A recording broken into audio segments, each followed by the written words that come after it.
Olá pessoal, sejam bem-vindos ao nosso canal TV Amergues. Nós estamos aqui hoje para um bate-papo, para uma conversa com um colega muito querido que participa aqui da nossa associação, que é o Emanuel Burque dos Santos. O Emanuel é médico, urologista, ele é da equipe de transplantes do Hospital de Clínicas de Porto Alegre, e ele escreveu um livro, ele lançou esse livro no ano passado, em 2019, que se chama Consciência Imortal, pela editora Francisco Spinelli, da Federação Espírita do Rio Grande do Sul. E esse é um livro diferente, né, Emanuel? Porque é um livro que dialoga assim, com a academia de uma maneira muito clara, né? Ele traz argumentos, posicionamentos dentro de um linguajar capaz de dialogar com a filosofia, com a ciência, com a medicina, sobre vários fenômenos não explicados pela ciência convencional, né? Então eu queria que tu nos contasse aí como é que foi a ideia de escrever esse livro, como é que surgiu na tua cabeça isso, né? De trazer essas questões da mente, da consciência, e nos contar um pouquinho da história do livro. Tá certo, Paulo. Então, muito obrigado. Olá, queridos telespectadores também. Agradeço a oportunidade que a América está nos dando para falar sobre esse livro, que na verdade trata do que a gente chama de evidências negligenciadas, né? É uma compilação de uma série de evidências que como não estão no chamado mainstream acadêmico, né, no ponto de vista ainda aceito pela academia de uma maneira ordinária e não extraordinária, acabam não são vinculadas às vezes da maneira como deveria ser nas publicações revisadas por pares. Como a gente vai ver, né, a partir da conversa que teremos, isso não é bem assim, né? Tem várias obras que embasam essa estão, na verdade, em revistas indexadas, revisadas por pares, né? Então ele trata justamente desse triplo aspecto, né, que é o tripé de sustentação da doutrina espírita, né? Que a doutrina espírita tem seus aspectos filosóficos, aspectos científicos, inclusive experimentais, né, e o aspecto religioso, né, no sentido de religere, de religar, né, nesse sentido de uma espiritualidade dissociada de rituais, de cultos, de hierarquia eclesiástica, e etc. Né? Então, esse livro justamente tenta resgatar esse diálogo com a academia, que já foi tentado várias vezes ao longo da história, isso não é nenhuma novidade, esse é um assunto que recorre sempre, né? Mas os obstáculos são sempre mais decorrentes até do orgulho, né? Da empáfia, muitas vezes que está associada a um intelecto pretensamente superior, né? Então, como a gente vê a mensagem de Jesus, por exemplo, a mensagem de Jesus teve que usar, então, na época em que ela foi vinculada, símbolos, né, ou parábolas, historietas, baseadas, então, no mundo em que ele vivia na época, em que ele viveu na época, ele trouxe aquela mensagem. E justamente para conseguir atingir algo que, pelo intelecto, ainda não era possível, a compreensão total. E o Espiritismo ele vem justamente resgatar aqueles de nós que estávamos, então, perdidos nessa intelectualidade toda, vazia, muitas vezes, de propósito, fazendo com que nós fôssemos resgatados desse entendimento através da razão. Não é à toa que Kardec diz que a fé inabalável é aquela que pode encarar a razão frente a frente em qualquer época da humanidade. É verdade. Eu imagino que na tua época de faculdade de medicina, quando tu começou a estudar, era muito mais raro se ver um debate ou a gente ter acesso a conhecimentos que façam essa conexão, né? Quando eu li esse livro, me vinha sempre à mente a ideia do jovem médico de hoje em dia, né, ou do estudante de medicina, podendo ter acesso já a um caminho que tem sido trilhado pelos pioneiros, né, dos tempos modernos aí, desconstruindo certas imagens muito próprias do século XX, em que não havia espaço para a espiritualidade na ciência, né? Como é que tu vê essa questão no teu livro? Na verdade, o secularismo moderno, então, ele é baseado em algo mais antigo ainda, né, que foi nos atomistas gregos, né, que tentaram entender a realidade como ligada a pequenas partículas denominadas de átomos, né, partículas indivisíveis, que hoje a gente já sabe que não é bem assim há muito tempo. E isso deu origem às doutrinas materialistas naquela época, né, na época dos gregos. Tanto é assim que quando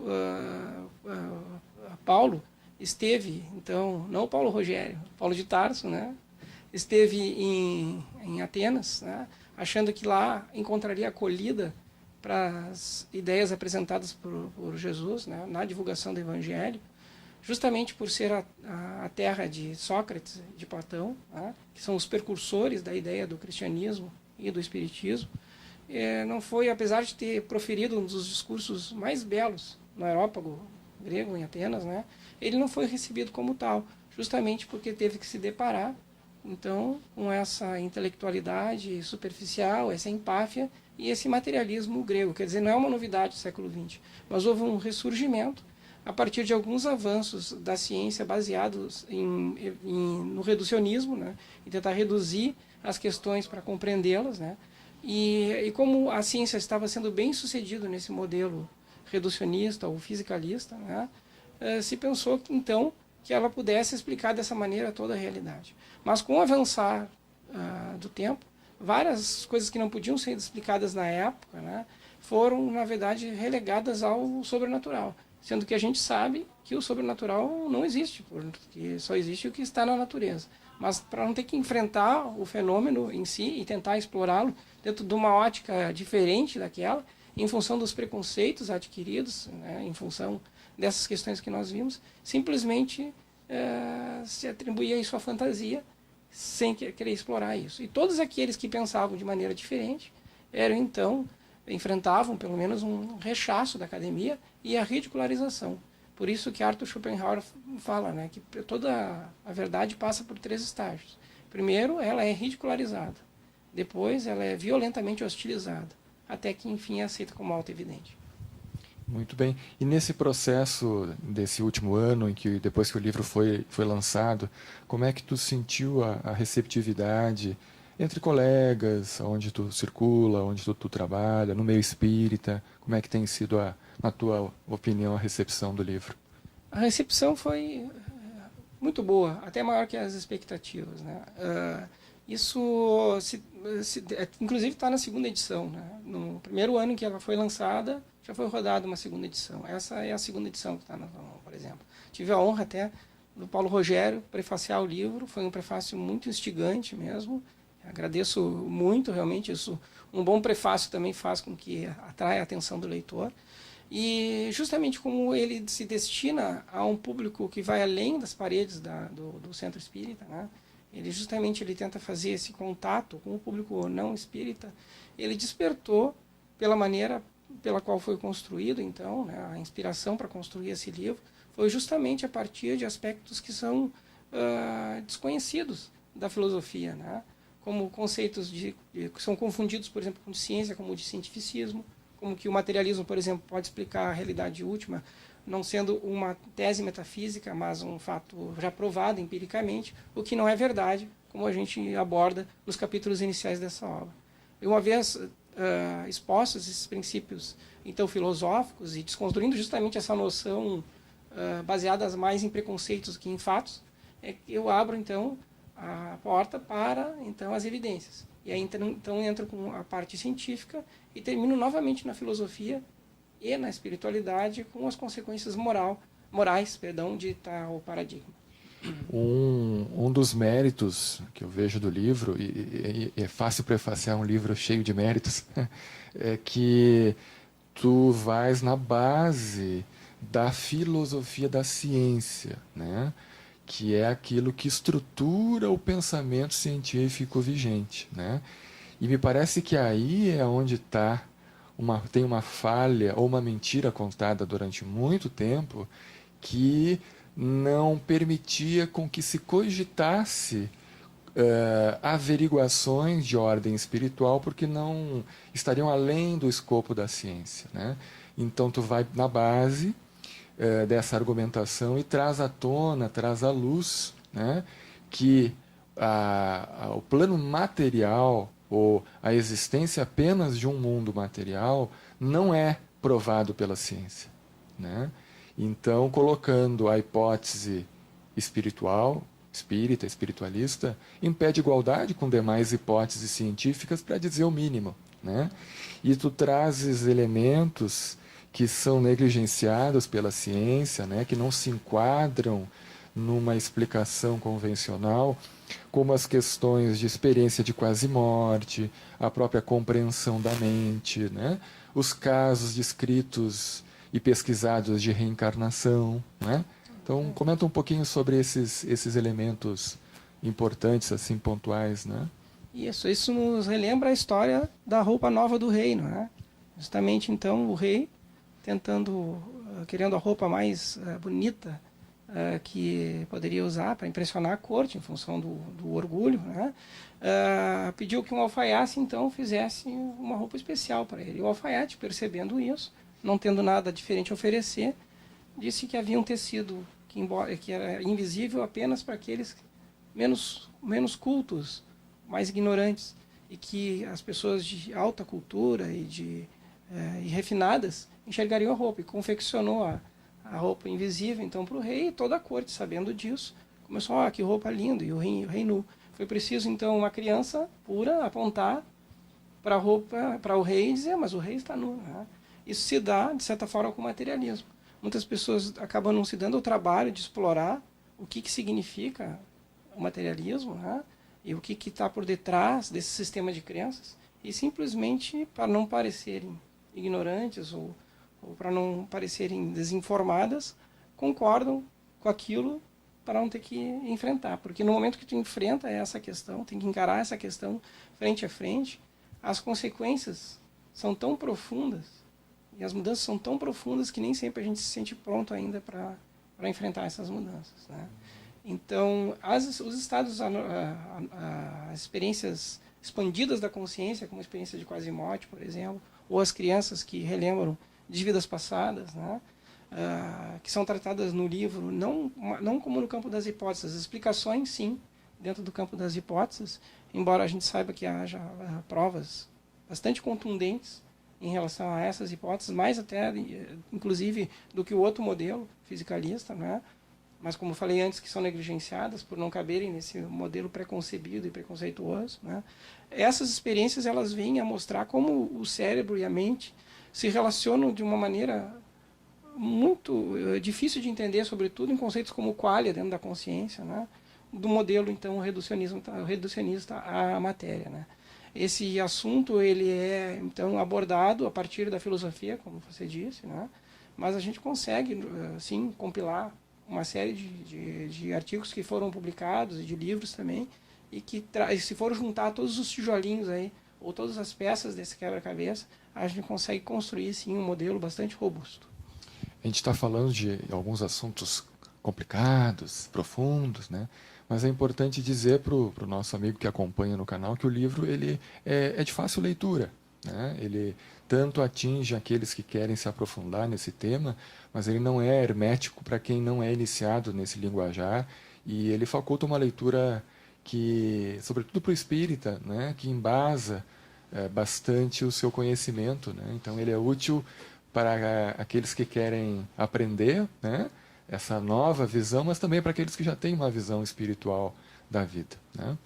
E a gente estava conversando aqui antes de começar o vídeo, parece que vem coisa nova por aí, né? O que tu estás pensando? Exatamente, a ideia é continuar, porque esse livro, na verdade, apesar da complexidade do início, ele é um livro introdutório, em que eu chego às razões do título, né, Consciência Imortal, sobre a imortalidade, então, da consciência e da mente, diferente daquela, não da estrutura egóica propriamente dita, que é ligada ao cérebro, que é espaço-temporal, obviamente, né? Mas da mente como algo fora do espaço-tempo, né? Então, a mente fora do espaço-tempo, ou chamada mente não local, ela não tem a limitação da velocidade da luz, que é a limitação dentro do espaço-tempo. Então, desse livro ainda eu falo dos aspectos físicos, né? que não teriam entendimento dentro desse modelo fisicalista se a gente considerar a mente como dentro do mundo material, né? Mas a mente além desse mundo, né? a mente como criadora da matéria, o universo mais como um grande pensamento do que como uma máquina, né? Nesse sentido, então, que eu consigo chegar até o conceito de consciência, ou vários conceitos de consciência. E a partir desse conceito que eu chego no final desse livro, eu deixo em aberto, então, uma estrada a ser percorrida, né? Sobre o aprofundamento na noção do espírito imortal, da consciência, do eu profundo. E a ideia do próximo trabalho que está sendo construído é justamente, então, bom, apresentei a introdução filosófica, mostrei por que isso aí não é uma viagem pseudocientífica ou pseudociência, né? Porque o fato de ser considerado muitas vezes o espiritismo como pseudociência se baseia num pressuposto já equivocado, né? Contraído lá no início, né? Em que diz que tudo que não pertence à natureza não é científico, porque a ciência explora o mundo natural, né?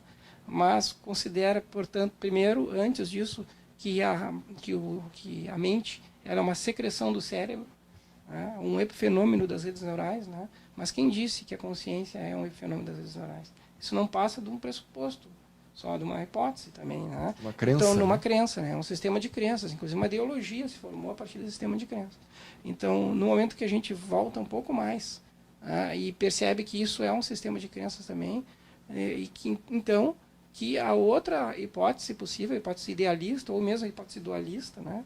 Que a gente, o modelo, perdão, mais do que hipótese, o modelo idealista, eles sim podem ser explorados cientificamente, porque eles pertencem ao mundo natural também, mas ao mundo dessas ideias, né? E isso é muito antigo, né? Isso não é uma coisa nova. Platão fala no mito da caverna, por exemplo, né? Em que é uma metáfora para a vida da alma ou dentro do cérebro físico, né? Então, aqui essa é a caverna que oblitera a nossa percepção sensorial em função, então, dos nossos sentidos serem bastante rudimentares. Vou dar um exemplo. A visão, nós conseguimos perceber apenas em 300 e 800 nanômetros, que é o comprimento de onda da luz visível. Todo o resto do espectro eletromagnético ele está fora da minha percepção sensorial. Então, eu vivo cercado pelo invisível. Eu não consigo enxergar ultravioleta, infravermelho, radiação cósmica, radiação X, etc., ondas de rádio, né, radiofrequência, e assim sucessivamente, né, micro-ondas, enfim. E também não consigo perceber sons, então, abaixo dos infrassons ou acima dos ultrassons, eu não consigo perceber. E eu não vejo micro-organismos, não vejo a distância, as estrelas, etc. Então eu vivo no mundo, e tudo que eu vejo é decodificado pelo meu cérebro. Inclusive aquilo que parece sólido para mim é uma decodificação do meu cérebro, que é produzido pelo meu inconsciente, como a gente vai ver na próxima obra. Então, né, que é o conceito do eu profundo? É o que produz a realidade. É como se eu tivesse... imagine que a gente está num sonho, aquilo que a gente estava falando antes, né? Um sonho, quem é que está criando, então, as paisagens oníricas, os pássaros, as plantas, as outras pessoas? É a mente do sonhador. Então, a mente do sonhador, ela cria toda essa estrutura do sonho, e no momento que ela cria uma forma de pensamento humana para se comunicar, essa forma de pensamento humano está na mente do sonhador também. Só que ela é livre. E ela fala como quiser. E é isso que funciona também quando a gente está na vigília. É o eu profundo que cria a realidade. Sonho da realidade, e tudo está criado. Eu estou na tua mente. Estou na tua mente. Eu sou parte da tua criação mental. Mas quando eu desperto para isso, eu sou capaz de dizer, eu estou em ti. Tu está em mim. E esse despertar é que o Cristo teve. Por isso que ele diz que está em nós. Porque ele percorreu, e essa é a figura mental, né? É aquela criada pelo meu eu profundo para me apontar o caminho desse despertar. E mais do que isso, além de ele estar desperto, ele está iluminado. Por quê? O que é essa iluminação? Porque ele me aponta como eu chegar no meu eu profundo. Porque ele trilhou esse caminho. E enquanto eu não trilhar esse caminho, eu dependo, então, de toda a informação que vem do meu subconsciente, que é justamente a presença de Deus em mim, que me acompanha onde eu vou. Como está no Salmo 139, por exemplo. Sabe, quando eu me sento, como levanto, quando viajo, quando descanso. E ainda que eu tome as asas da alvorada e migre para o outro lado do oceano, ainda assim ele estará comigo. Mesmo que ele crie luz ou escuridão ao meu redor, ainda assim ele estará comigo. Porque para ele não há diferença entre luz e escuridão. Ele vai adiante de mim e me segue. E me observou quando eu estava sendo tecido no ventre da minha mãe. E eu posso dizer assim, prova-me, e mostra-me se há algo em mim que te ofende. Então eu tenho que encarar essa sombra para poder crescer e perceber que eu estou no grande sonho de Deus. E esse sonho, que o sonhador sou eu mesmo. Então, os avatares, como Cristo, como Buda, se perceberam, estão despertos e sabem que estão em mim. Eu estou em ti, eu sou produto da tua mente. Quando todos despertarmos e passamos a servir ao eu profundo, né, e começamos a trilhar o caminho, nós um dia chegaremos como Cristo chegou, em que ele e o Pai, ou o eu profundo dele, são um só. Então, ele não precisa mais da fé. Porque o que é a fé? A fé eu tenho que confiar que o meu subconsciente, que Deus em mim, está me dando a instrução certa, é o seguinte. Ele não precisa mais, porque ele se torna consciente de tudo. Ele é consciente de tudo e enxerga através dos nossos olhos. E nunca deixa nada. Então, o próximo trabalho eu vou abordar, mas eu tenho que chegar nesse conceito do mental muito mais profundo do que pode ser abarcado por uma mera reação bioquímica entre neurotransmissores, né, de moléculas neurotransmissores, que são uma coisa bastante superficial de toda essa, da química cerebral, para algo que vai além disso, o que constrói toda essa realidade, que existe, na verdade, no campo das ideias, dentro, que cria toda essa diversidade que existe. E a beleza de Deus, porque Deus é imaterial, no fundo é imaterial, mas ele usa as formas materiais que ele cria dentro da sua criatividade, o divino, o escultor, o divino artista que pinta tudo isso, que cria tudo isso através dessa diversidade. Então ele se manifesta através de nós o tempo inteiro, dentro de nós e através do outro. Essa é a ideia, então, do aprofundamento disso. Mas para que a pessoa possa conseguir entender isso que vem, a gente pode comparar também com sistemas de informação, né? Isso é muito interessante. O criador, a gente poderia chamar de programador, né? E a gente, dentro do espaço-tempo, né, dentro da vida do cérebro físico, é como se fosse a Minecraft, né, dos videogames, ou a Matrix, né? Então, que ela é limitada, espaço-tempo, tanto que o universo tem bordas, né? Ele está em expansão e está em bordas. Então, as principais teorias a respeito do universo dizem respeito que ele teve um início, que é o Big Bang, justamente porque essa é a vida dentro do espaço-tempo. Mas a mente está fora disso, é o programador que programa isso. E cada figura, pensamento, forma pensamento, o que está vivendo, que está dissociada ainda desse eu profundo, é como se um personagem desses da Minecraft despertasse. Você só, opa, eu estou num jogo, um grande jogo de amor do Senhor, né? Então ele desperta para isso e alguns, além de despertar, vão ter o mesmo pensamento do Criador. E o Criador vai usá-lo dentro para jogar esse grande jogo, então, da vida e do amor. E a grande sacada de tudo é que isso, nós somos feitos todos por amor e para amar. E toda vez que nós amamos, não é o ego que ama, porque o ego é aquele que faz as escolhas contrárias. Toda vez que nós amamos, é o eu profundo que ama. E quando nós amamos, nós estamos juntos com ele, com esse eu profundo. Imagine, então, a sociedade em que todos, né, possamos escolher, então, servir ao eu profundo. Nos reconhecemos um como parte dos outros. E todos como parte de Deus também. Essa é a ideia do próximo trabalho. Pois é, né, mano? A gente vê que a boa ciência, ela sempre acaba chegando no amor e em Deus, né? Porque os caminhos, eles confluem para essa unidade, né? Que tem em Deus o seu sentido maior, né? Então, parabéns pelo livro, né?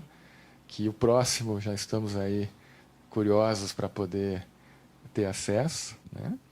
E para você que ficou interessado em aprender um pouco mais, em ler essa obra, né? A gente vai colocar a descrição embaixo do vídeo, um link para você ter acesso para adquirir esse belo livro. Então, um forte abraço. Obrigado mais uma vez, Emanuel. Eu agradeço, então, a oportunidade. E para você que ainda não se inscreveu, inscreva-se no canal, ative o sininho para receber os demais vídeos da nossa produção. Forte abraço.